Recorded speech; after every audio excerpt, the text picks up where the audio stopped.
Hi everyone, and welcome to part 4 of my 100 Days of Stardew Valley series. This is part 4 in winter. We have a few things to finish up here, including the community center and some East Scarp's quests, as well as much as we can do for perfection along the way. You'll see I started off there by getting the magnifying glass from the shadow creature, and then looking up here is for some seeds that are available in the winter, which is very exciting. In this playthrough, I think I've made a lot of mistakes. I definitely come to grips with that over the course of the next few days in this playthrough and towards the end as well, where I realized that I definitely could have been playing better and could have made a lot more progress by now, but at the same time I'm really happy with the results that I have.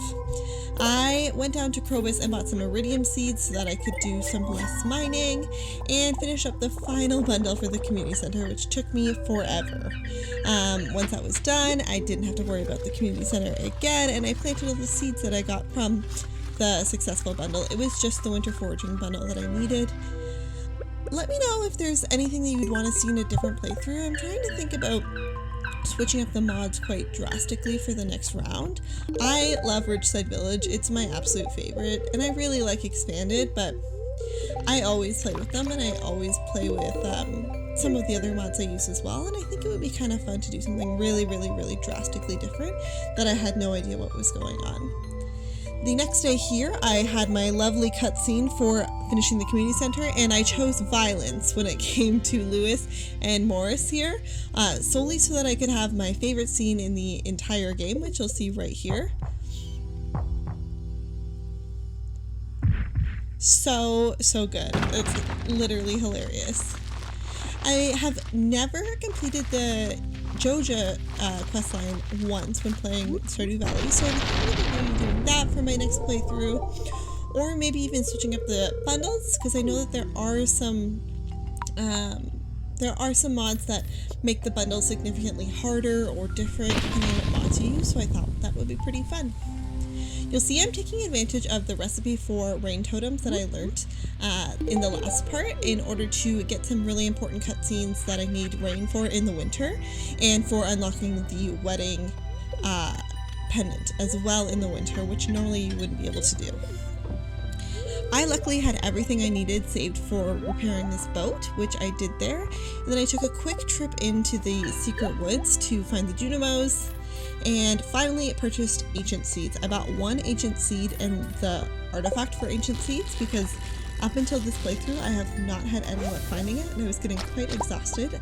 I wanted to go to Ginger Island with some ancient seeds to start off my process. I don't know if you saw, but I bought a void egg from Krobus so that I could bribe the henchman there. I think you can actually fish for it, but it was something I completely forgot about in that playthrough as well.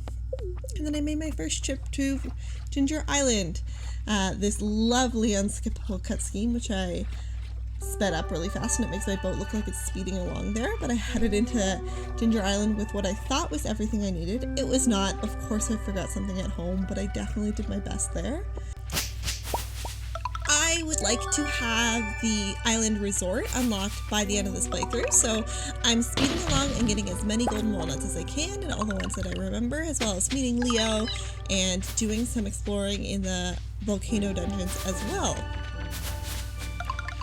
Here I got the two that are up top, a bunch of the ones from digging in the ground, and this one that you needed to use the slingshot for, which I ended up using a coconut instead of rocks, and you'll see all of them here. It was about now that I realized I forgot my watering can back home, which was unfortunate, but what can you do? So I made my way west to the rest of the island, got a bunch of walnuts here and some journal straps, and kept going very speedily through the entire day. This was one of my most efficient first days on Ginger Island. I was really impressed with myself. I'm already up to about 23 of the walnuts so far. 26, I think here I am. And I decided to end the day with the little Simon Says puzzle as well. That was always my intention. What I didn't think I filmed here is I put some seeds in the ground that I was able to get ahead of time, including the melon seed and the wheat seed. I don't have access to the garlic seed. I might get it at the night market, but until then I put the rest in the ground with speed grow in the hopes of finishing up the frog quest. and I had just enough golden walnuts, to finish up the house. I ran home and quickly went to Ridgeside Village to give a gift to my beloved, and then I did some housekeeping back at the farm. As I said, I came home to get my watering can, so I definitely put that in my inventory there, and I'm harvesting all of my mint, which is a very cool crop that I grew, and I was really excited to see what I could make with it. This cutscene with Claire breaks my heart every single time I watch it, so I'm always as fast as possible to finish the movie center, which I do quite quickly in this playthrough. The only thing I really was missing was the ancient fruit, so we just are waiting for those to grow for the gold quality, and then they're all ready. And I did my first volcano dungeons crawl. I barely made it through alive. I had to miss out on that chest to the left, but I did get to the forge and have a really quick cutscene with Lance here, and get my first prismatic shard. I did not use my prismatic shard on the forge, although you definitely could. I decided that I really wanted to keep it for donating to the community center and for the for the movie theater bundle. So as much as I would like to enchant my weapons, I did not have the time yet. It is already day 90, which is absolutely crazy to me. I donated a couple things to this field office and got some coconuts from that. Some walnuts from that. And then I did some foraging as well. I have a quest to get, I think it's 30 crocuses, so I am on a mission to get that done as soon as possible for Scarp. I also kind of forgot that the quarry existed, so I did my best to clear out some of that, and then I gifted June another coffee bean as well, as I always do. Here we're back on Hunter Island. I went back and forth a ton in this playthrough to plant a bunch of taro roots on the watery side of the farm, so I didn't have to worry about watering it. I'm hoping to get some golden walnut poles from harvesting those crops, which would be really helpful for getting everything done. I got the little notification while I was on the island that said that I had to go to the ice festival, or it was starting, so I literally sped back to the mainland and completed that, and then I got a quest for community trash cleanup from Linus. This quest is much easier with Ridgeside Village, as there are about triple the number of garbage cans that you can search through, although I still did the classic route of going to the level 100 of the mines and fishing up lots of garbage as well.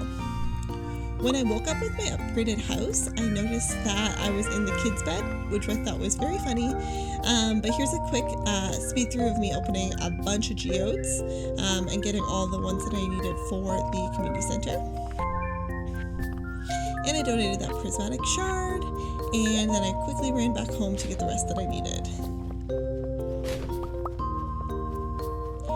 I had this very adorable cutscene with June. I think it's actually his 6 or 8 heart cutscene, but I hadn't triggered it yet, so I went ahead and watched that cutscene, and then I gifted Sebastian for his birthday. So far, I have not missed a single winter birthday, which I am very proud of. But here I am doing the greatest thing of this whole playthrough, which is buying a mermaid's pendant and getting engaged to June. I was putting together a video of some very neat mods that are available and new to Nexus recently, and one of which was this additional marriage location mod that makes you have a bunch of different options for where you get married to. And so I did not realize that it was still in my library, so when I went to bed, I had a 1 a.m. marriage to June in the secret woods outside of town. Also, Mr. Key put on the marriage for us as well, which I thought was hilarious. But this mod is so pretty and makes your weddings feel really special. It doesn't overwrite the traditional wedding that happens in 3 days, but it makes it so the day you propose, you also have a very intimate ceremony as well. And this made me so happy moving forward. I got a notification with the UI info suites that my farm animals were not happy with me for not having heaters in the farms, which I completely forgot about. So I went forward and purchased 2 of those and some auto grappers to upgrade my farm, and I upgraded my shed. I went back to the forge to see what I could do, got some real quick golden walnuts, and finally had the ability to finish the island resort, which makes me very, very happy because it was an evening and I was able to immediately go over to the Pirates Cove to the right there. I got the walnut from fishing in the star pond and then did the little darts game and won all 3 walnuts that I needed from there. And then I quickly opened some golden coconuts and some treasure troves, which I had gotten from the island as well. Some of these are new, which is really, really exciting. And I got the dwarf gadgets that I needed for the computer. So whenever I get that quest, I will be 100% ready. After messing up with my little middle of the night wedding ceremony I participated in, I decided that I did not want to do that again. So I made myself a skirt with some honey and dyed it pale white. I also made a wedding top with another item in the sewing machine, and I put a little cute daisy in my character's hair as well. As tomorrow, the 14th, will be the day that I get married. I used a couple bombs that I had here to finish off the glory, which I think is hilarious in my wedding dress I put together. And then for the morning of day 98, I got married to June. I love how happy Marnie always looks in this playthrough. I wish she could have her happiness and get married to Lewis, but what can you do? Here I'm getting Harvey for his birthday and finally clearing up the much needed fruit bat cave, which I kind of forgot existed when I no longer needed items from it. It is getting to the point where I am 100% realizing that this playthrough did not go how I expected. It is the night of the night market. I tried to buy some garlic seeds and I did not get any, but I watched the very pretty Little Mermaid song and got the pearl that I needed as well. Somehow reflecting during this beautiful orchestral scene made me realize what I needed to do. I have always been a hoarder in Stardew Valley. I've always kept lots of items so that I can never miss a birthday. All I care about is getting as many hearts as I can with my friends, but as a result, my farm is full of items and profit, and I decided to be as chaotic as possible with day 100 and start clean. I could have done better in this playthrough. I think it's kind of fun to reflect back on what I did wrong and what I could have done better, especially recording these for the first time in my whole life. This process was really, really fun for me, so I decided to do a clean sweep in my farm and see all that I got. This included selling every single one of my animals, which was so sad. I think I even bombed the hay in my barn so that I could sell all of it for the 1 gold that they're worth. And this was very, very cathartic. You know, the process of starting fresh and not dwelling on the negativity of this playthrough was kind of nice for me. I went through every single chest that I had and sold every single thing I had saved up. I have a lot of quick little scenes here of me selling everything. It's very thankful that I have expanded inventories for the chests in my playthrough. But here I am getting rid of literally everything.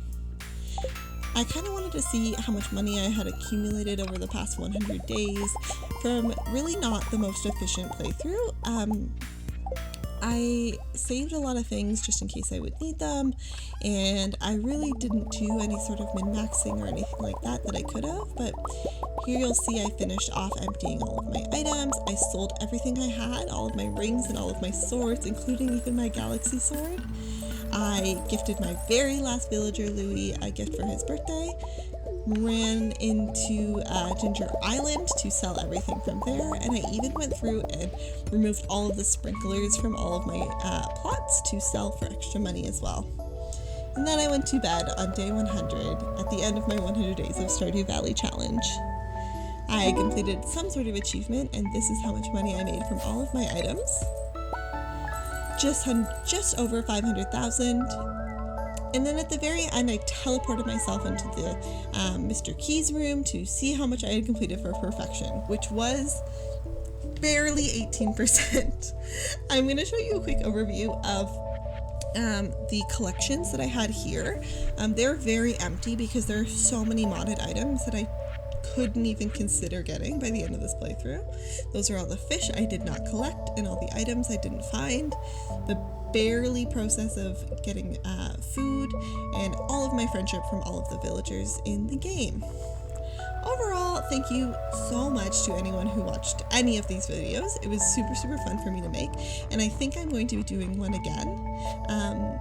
I think Bronte did pretty good for her first 100 days in Stardew Valley, but we'll see what happens next time. But thank you so, so much for watching, and I hope you have a good day. Bye now.